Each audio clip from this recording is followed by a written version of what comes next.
My young friends, the names will keep on coming to mind. The excellence will keep on coming to mind. The virtues will keep on coming to mind. The contributions these people made will keep on coming to mind. These were indeed the followers of Muhammad sallallahu alaihi wasallam. These were indeed the followers of Rasulullah sallallahu alaihi wasallam. They elevated the kalima la ilaha illallah Muhammad Rasulullah in every corner of the globe. Wherever these people went, because of their worth, because of their caliber, because of what they had achieved, all of a sudden, people were now interested in Allah and His Rasul sallallahu alaihi wasallam. People all of a sudden were interested in Islam. People all of a sudden were interested in the Quran. Why, my young friends? Because these people were no losers. These people, they believed in وَالصَّابِقُونَ الصَّابِقُونَ أُولَٰئِكَ الْمُقَرَّبُونَ. They were the foremost. They believe those that are foremost in this world, they will be the foremost in the next world. They are the ones that will be near to Allah. And as a result, صَارِيُوا إِلَى مَغْفِرَةٍ مِّن رَبِّكُمْ. There was no such thing as walking to paradise. For these people, it was all about striving and sacrificing and running to paradise and performing the deeds. وَلَا تَحِنُوا وَلَا تَحْزَنُوا. And as a result, there was no such thing as an inferiority complex. There was no such thing as weakness. أَنْتُمُ الْأَعْلَوْنَ. They believed in superiority and they led and they were superior. وَمَنْ أَرَادَ الْآخِرَةِ وَسَآلَهَا صَعْيَهَا وَهُوَ مُؤْمِنٌ. And they strive and they sacrifice because they knew those that strive and sacrifice, their striving and their sacrifice will be appreciated by their master. And for this, they sacrifice everything they possess. They sacrifice their time, they sacrifice their wealth, they sacrifice their properties, they sacrifice their life to elevate the kalima la ilaha illallah Muhammad Rasulullah, overcoming every obstacle that came their way. A fire burned in their hearts, and this fire that was burning in their hearts did not let them rest till they excelled, till they elevated the kalima la ilaha illallah Muhammad Rasulullah in every corner of the globe. My friends, look at their determination, look at their zeal, look at their thirst when it came to any aspect of the deen. When it came to any aspect of the deen, look at their himmat and their sacrifice and their zeal. When it came to reciting the Quran, the very book which you and I have forgotten what it looks like, it's in our drawers covered with dust. My friends, when it came to the book of Allah, such was the zeal that you had the ummatis of Rasulullah sallallahu alaihi wasallam who would recite the entire Quran in 7 days. Entire Quran in 7 days. My friends, and they were numbered in their thousands. They were numbered in their thousands. They had businesses like you and I had. They had children like you and I had. They would provide for their families just like you and I do. But in spite of this, they would recite the entire Quran in 7 days. There were those for whom even 7 days were too much, and they would recite the entire Quran in 3 days. Entire Quran in 3 days. You know, for you and I, we become puzzled. Why? Because how can a person recite a Quran in 3 days and also work? Because we make qiyas upon ourselves. We look at ourselves and we find, hey, look, it takes us, just to recite one page of the Quran, it takes us 5-10 minutes. So how is it possible for this person to work and at the same time be able to recite the Quran? In 3 days he would finish the entire Quran. It was passion. It was love for the words of Allah and His Rasul sallallahu alaihi wasallam. But even 3 days is so much. There were ummatis from the ummat of Rasulullah sallallahu alaihi wasallam that would recite the entire Quran in 1 day. 1 day, and they number in their hundreds. For some, even 1 day was too much.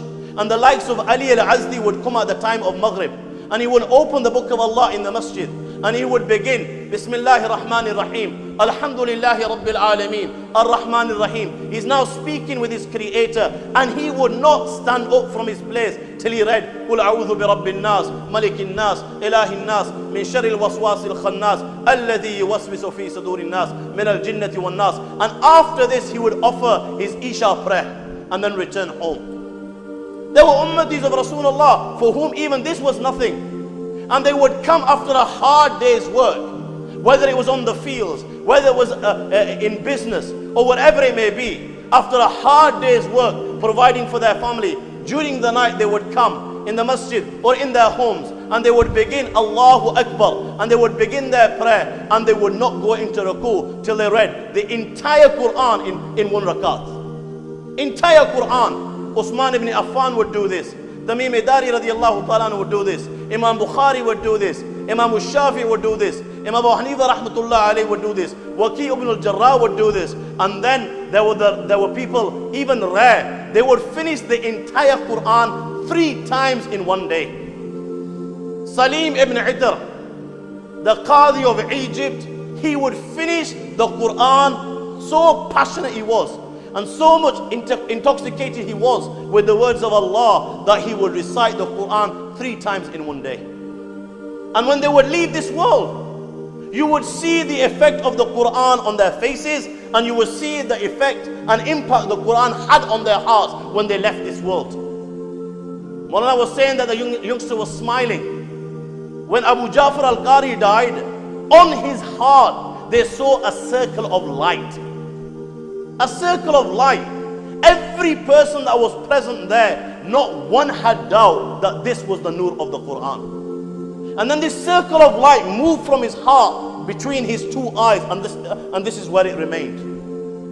Abu Bakr ibn Ayyash, for 40 years of his life, that man recited 1 Quran minimum every day and night. 1 Quran minimum every day and night, Abu Bakr ibn Ayyash.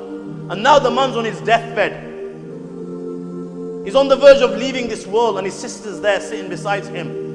And when she saw her brother, now the time has come. The angels will come. After this it will be Munkar and Nakir. Man Rabbuk ma dinuk man hadha rajul. What will become of my brother? Love. And tears begin to flow from her eyes and she begins to cry. My friend, these people were so confident at the time of their death that he turns around and says to his sister, okay, my sister, why are you crying? And then he points to one corner of the room and says, your brother sat there and finished the Quran 18,000 times. You have no need to cry. When it came to fasting, you had the likes of Amr ibn Qais al-Mala'i, who fasted for 20 years of his life.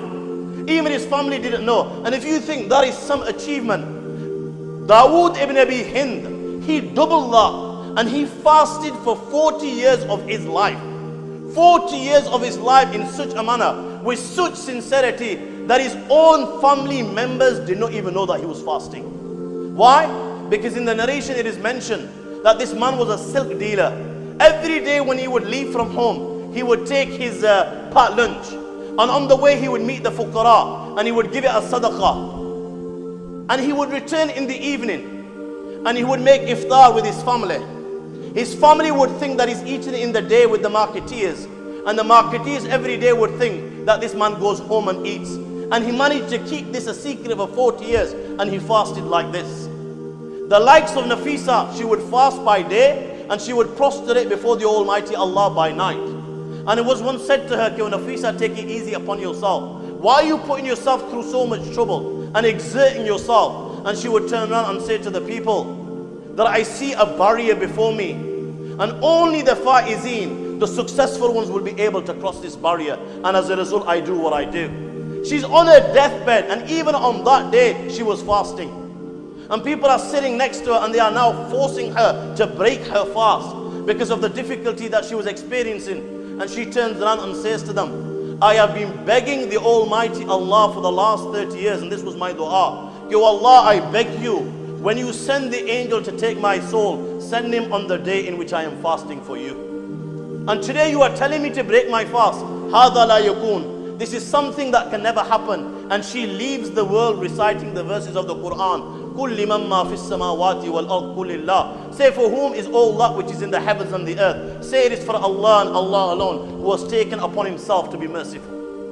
Leaving the world reciting these verses of the Quran. When it came to prayer, standing before the Almighty Allah in prayer, taking from our beloved Prophet Muhammad sallallahu alaihi wasallam, who himself would stand in prayer for so long that the blessed feet of Rasulullah tawarramat qadama, the blessed feet of Rasulullah sallallahu alaihi wasallam would begin to swell, and so many tears would flow from the eyes of Rasulullah that not only would not would only his blessed beard become wet, he would even dampen the earth on which he would prostrate. And when the Sahaba would see him in this condition, exerting himself, and that his blessed beard is wet, even the earth is wet, having mercy for Rasulullah sallallahu alaihi wasallam, they would ask, Ya Rasulullah, قَدْ غَفَرَ اللَّهُ لَكَ مَا تَقَدَّمَ مِنْ ذَنْبِكَ وَمَا تَأَخَّرَ. Oh, Ya Rasulullah, you are second to Allah. Your status is such that you have no sin. Allah has forgiven everything. Why do you exert yourself? Why do you worship Allah so much? He would turn around and say to his beloved companions, if that is the case, that Allah has honored Muhammad sallallahu alaihi wasallam, that he is second to the Almighty Allah, and Allah has freed his sins, أَفَلَا أَكُونَ أَبْدًا شُكُورًا. Should I not then be a grateful slave and worship Allah even more because of the status that Allah subhanahu wa ta'ala has given me? Taking this from our beloved Prophet Muhammad sallallahu alaihi wasallam, there were ummatis of Rasulullah, the likes of Sa'id ibn al-Musayyib, Sayyid al-Tabi'een. Never mind missing a prayer, my friends. For 50 years of his life, this man did not miss Takbir Ula. 50 years of his life. Not only did he not miss Takbir Ula, for 50 years of his life, he did not see the back of any man in prayer. And the only way you can do that is if you're standing in the first saf. 50 years of his life. Abbad ibn Bashir is standing before the Almighty Allah in prayer. He's keeping on watch on Rasulullah sallallahu alaihi wasallam, and the enemy makes him out.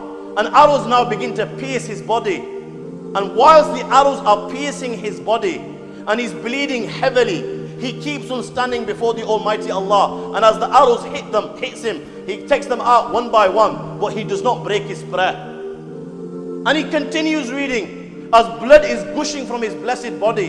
It is only when the thought crosses his mind that his death may jeopardize the safety of Rasulullah sallallahu alaihi wasallam. Only after this thought does he break his prayer. The likes of Urwa has had his left knee amputated, and he's had it amputated while he was awake, while he was conscious. Even on that night, the man stood up for his tahajjud and stood for hours on end before the Almighty Allah subhanahu wa ta'ala. The likes of Khubayb is sent to the gallows to be executed, and they ask him for his last wish. And he says to the kuffar, allow me to offer 2 rakats. Allow me to speak with my Creator. He offers his 2 rakats. And then he says to them, O kafiro, had it not been for the fear that you people think that Khubayb is afraid of death, I would have asked you to allow me to offer another 2 rakats so I could converse and speak with my Creator. Rabi was paralyzed. But even then, he would ask to be carried to the masjid. And the people would say to him, Oh Rabi, you are ma'zur, you're an invalid. You don't have to come to the masjid. Allah has given you ijazat. Allah has given you permission to read at home. And he would turn around to the people and say, indeed what you're saying is correct. Allah has given me permission, but I can hear the caller call out, Hayya al-salah, hayya al-falah. Come to falah, come to success. And one should respond to this call, even if he has to crawl on his feet. Thabit al-Bunani, never mind praying in this world. This was the dua of the man, that he would pray to the Almighty Allah subhanahu wa ta'ala, and he would ask the Almighty Allah, Wallah, I beg you, if you allow anyone to pray inside his grave, I beg you allow me to pray inside my grave. What type of a person do you think he was, that he's asking the Almighty Allah to allow him to pray inside his grave? Because he'd come over the hadith of Rasulullah in the night of Mi'raj, when Nabi Kareem sallallahu alaihi wasallam saw the likes of Musa standing before the Almighty Allah and praying inside his grave. He'd come across that. This was his desire. How do you think, what type of a life do you think he lived? You had Mu'adha al-Adawiyya, first night of marriage. First night of marriage, when you and I are probably on 7th heaven. She and her husband. She wakes up her husband and they both stand before Sila ibn Ashyam, and Mu'adha al-Adawiyya spend the entire night, first night, standing before the Almighty Allah in prayer and thanking Him for His blessings.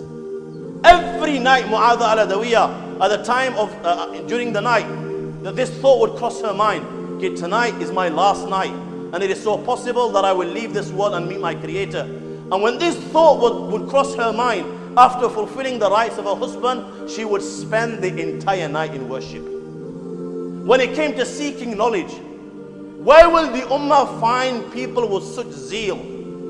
The likes of Sayyidina Abu Ayyub al-Ansari radiallahu ta'ala anhu. He traveled all the way from Madinatul Munawwara, hundreds of miles to Egypt, just for the sake of one hadith of Rasulullah sallallahu alaihi wasallam. He's traveled days on end. And now when he gets to Egypt and he meets Sayyidina Uqba, the person who was relating this hadith of Rasulullah, Sayyidina Uqba sees the companion of Rasulullah sallallahu alaihi wasallam and he embraces him. And then he asks, "Ma ja'a bika ya Aba Ayyub?" "Oh Abu Ayyub, what brings you all the way from Medina to Munawwara?" And he responds, "One hadith of Rasulullah sallallahu alaihi wasallam is what brings me. And out of all the people that directly heard it from Rasulullah sallallahu alaihi wasallam, only you and I remain alive." And the hadith was with regards to concealing the faults of a believer. Okay, whoever conceals the faults of a believer in this world, Allah will conceal his faults in the next world. He relates the hadith to him. Sayyidina Abu Ayyub al-Ansari radiallahu ta'ala anhu responds, "Sadaq, you have spoken the truth. This is exactly how I heard Nabi Kareem sallallahu alaihi wasallam relate the hadith."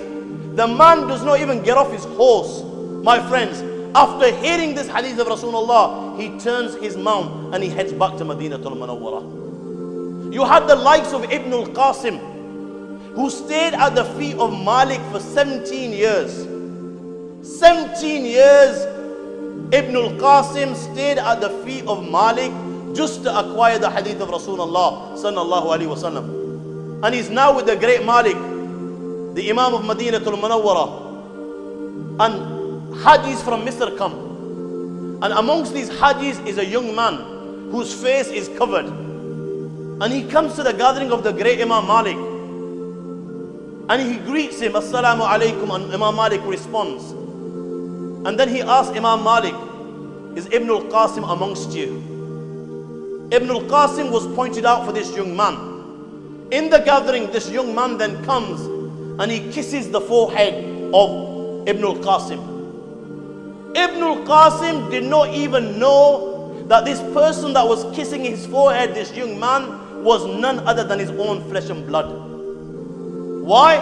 Because when Ibn al-Qasim left, he left 17 years ago.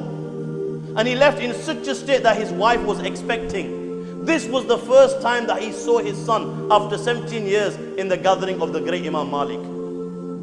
You had the likes of Baqi ibn Makhlad al-Qurtubi, the Spaniard scholar, who remained absent from his house twice. The first time he remained absent was a period of 14 years. And the second time he remained absent was a period of 20 years. In total, he spent 34 years traveling from Spain, and he traveled on foot. And he covered thousands and thousands of miles. He walked from Spain all the way to Hijaz, Saudi Arabia and Iraq. And he spent 34 years acquiring the hadith of Rasulullah sallallahu alaihi wasallam. So much so that on many occasions with regards to him it is mentioned that he had to sell his trousers just so that he could buy paper, and he lived upon cabbage leaves which people would throw away just to sustain himself. If you think that is some achievement, then wait till you hear about the great Hafiz ibn Manda, rahimahullah, Hafizul Hadith. He left his home, my young friends. Many of you here are probably 20 years of age. He left his home for the sake of hadith of Rasulullah sallallahu alaihi wasallam at the age of 20. When do you think the great Hafiz ibn Manda returned home? 65 years of age is when he returned home. 45 years the man spent away from his family just for the sake of the hadith of Rasulullah sallallahu alaihi wasallam. The great Shafi'i, for 16 years the great Shafi'i sustained himself on dates. And he would only eat as much dates that he needed to survive. He could not afford paper, so he would write on leather and on bone. The great Yahya ibn Ma'in, Imam al-Jarh wa Ta'dil, he inherited 1 million dirhams. Every single penny that he inherited from his father, he spent acquiring the hadith of Rasulullah sallallahu alaihi wasallam. So much so, on one occasion, he had to sell his own slippers just so that he could buy some paper. The great Imam Yusuf, He did not even attend the burial of his own son. He offered his janazah, but he did not attend the burial of his own son, just like the great Hafiz al-Mundhari. Imam Abu Yusuf did not attend the burial of his son in case he missed the lecture of Imam Abu Hanifa.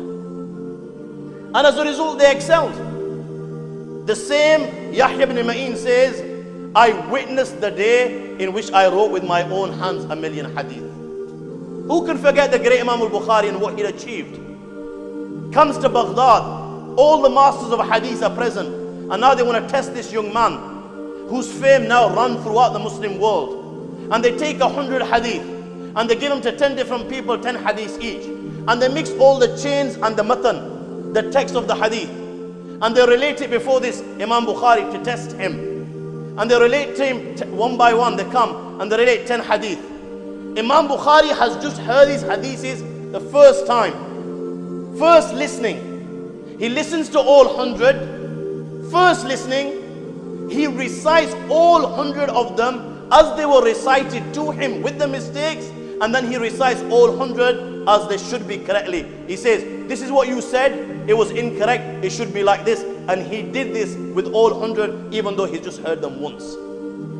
Imam Firyabi, when he came to Baghdad, you had 30,000 people that were sitting in his lecture. In those days when there were no speakers, 30,000 people sitting in his hadith lecture.